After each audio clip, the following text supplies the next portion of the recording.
यहाँ पे जब हम प्लानिंग की हम बात करते हैं, साल 2008 में सीएम पंजाब थे मियां शहबाज शरीफ साहब, उन्होंने रूडा के हवाले से जो रिकमेंडेशन मांगी एक फ्रांसीसी कंपनी से और बताया गया कि बड़ा ये हॉरिबल होगा, नहीं करना चाहिए, तो उसको दाखिले दफ्तर कर दिया गया।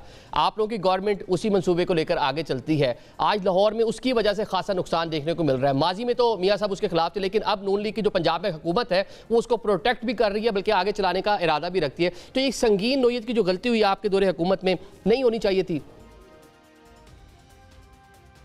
बिल्कुल नहीं होनी चाहिए थी, और मैं तो इसके उस वक्त भी खिलाफ था। इसकी एक ऑल्टरनेट प्रेजेंटेशन मैंने उस वक्त की थी इमरान खान साहब को, जो वैसे एक बड़े ग्रीन प्राइम मिनिस्टर थे, क्लाइमेट चेंज के चैलेंज को समझते थे, लेकिन इस मामले के ऊपर उनको मैंने जब ये प्रेजेंटेशन दी, वो एशियन डेवलपमेंट बैंक ने एक रावी इकोलॉजिकल रेस्टोरेशन का पूरा प्लान बनाया हुआ था, जिसमें उन्होंने कहा था कि जो रावी का जो अपनी गुजरगाह है उसको एक नेशनल पार्क डिक्लेयर कर दिया जाए, फिर उसके बफर जोन्स के अंदर जो है वहाँ पर ये इस किस्म की डेवलपमेंट की जाए।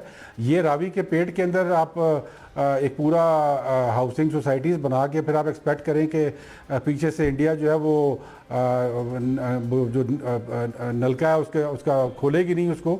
ये तो बहुत बड़ा एक डिजास्टर था। एक ग्रीन प्राइम मिनिस्टर थे मलिक अमीन असलम साहब, आप उनके उस टाइम मुशीर थे मौसमियाती तब्दीली के हवाले से, आपने रिकमेंडेशन दी कि नहीं होना चाहिए, तो फिर किसने इतना इन्फ्लुएंस किया उस टाइम के प्राइम मिनिस्टर पर कि वो एक ऐसे मंसूबे के लिए राजी हो गए कि आप भी राजी नहीं थे, पिछली हुकूमतें उस मंसूबे को दाखिले दफ्तर कर चुकी थी?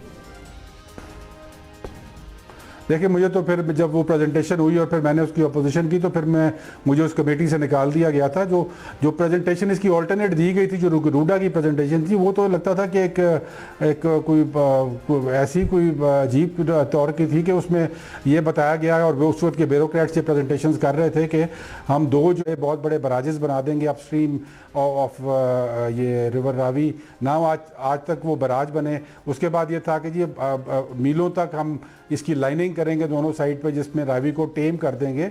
तो दरिया तो टेम नहीं होते, जब दरिया तो अपना रास्ता खुद बनाते हैं।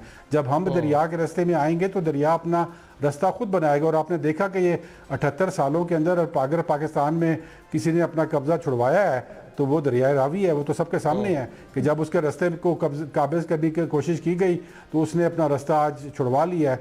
और ये एक हमें इस विजन को हमें एक्सेप्ट करने की ज़रूरत है कि नेचर के साथ आप जंग नहीं लड़ सकते, नेचर के सामने आप खड़े नहीं हो सकते। ठीक है, मतलब नेचर के साथ लड़ नहीं सकते, लेकिन जो वो माफिया था, मतलब जिसने आप प्राइम मिनिस्टर के मुशीर थे, मौसमियाती तब्दीली, आपको कमेटी से फारिग करा दिया, लेकिन वो मनसूबा वो अपना बनवाने में कामयाब हो गए। उस दफ़ा सब एक तो